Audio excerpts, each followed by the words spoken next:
Tere, mina tahaksin teile tutvustada ühte jube huvitavat raamatut Heiki Vilepi luulekogust Tahaksin olla ja ma tahaksin väga teile ühe selle luuletuse ette lugeda.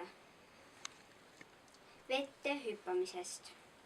Koolis mulle õpetati vaate hästi ette. Kui on tundmatu sul koht, siis ära hüppa vette. Ma siis hüppasin vette keset tuntud randa. Täpselt otsa onule, kes lubas peksa anda. Ma soovitaksin seda kõikidel lugeda, see on väga huvitav raamat. Mulle väga meeldis.